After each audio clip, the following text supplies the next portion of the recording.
महाविकास आघाडी आणि काँग्रेसकडून उद्धव ठाकरेंना दिली जाणार पुन्हा राज्याचे मुख्यमंत्री पदाची उमेदवारी। दिल्लीमध्ये आज झालेल्या बैठकीत सर्वात मोठा निर्णय झाल्याची बातमी समोर आली। तर चला सविस्तर पाहूया। त्याआधी आपण जर आमच्या चॅनलवर नवीन असाल तर चॅनल जरूर सबस्क्राईब करून ठेवा, जेणेकरून तुम्हाला सर्वात आधी राजकीय बातम्या आमच्या चॅनलवर पाहायला मिळतील। विधानसभेच्या जागा वाटपाचे कोडवळे सोडवण्यासाठी उद्धव ठाकरे आणि महाविकास आघाडीचे नेते दिल्ली दौऱ्यावर होते।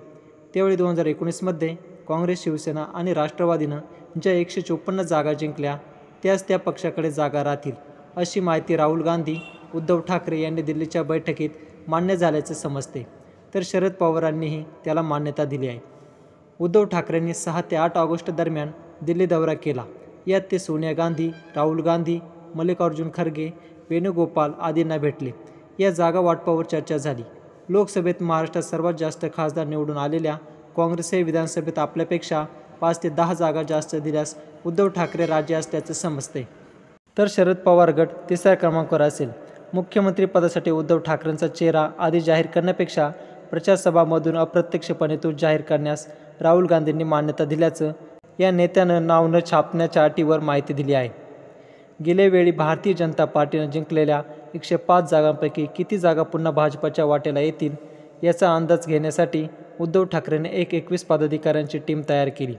त्या टीमने 13 ते 14 ऑगस्टला राज्यभर फिरून चाचपणी सुरू केली। त्याचा अहवाल 18-19 ऑगस्ट रोजी मातोश्रीवर पोहोचणार आहे।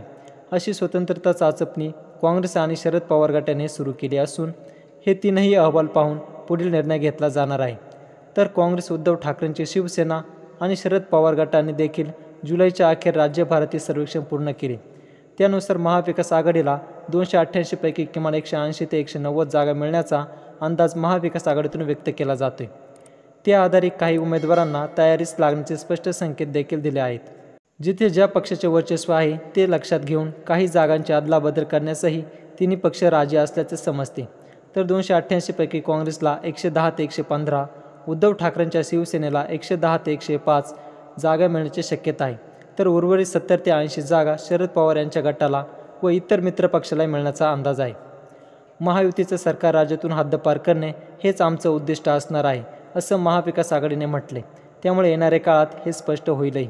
याबद्दल तुम्हाला काय वाटते? कोणता मुख्यमंत्री असावा? हे सरकार हद्दपार व्हावे का नाही? कमेंटमध्ये व्यक्त व्हा। हा व्हिडिओ आवडलाच असेल तर जास्तीत जास्त शेअर करा, लाईक करा आणि सोबतच आमचं विश मराठी यूट्यूब चॅनल अवश्य सबस्क्राईब करा।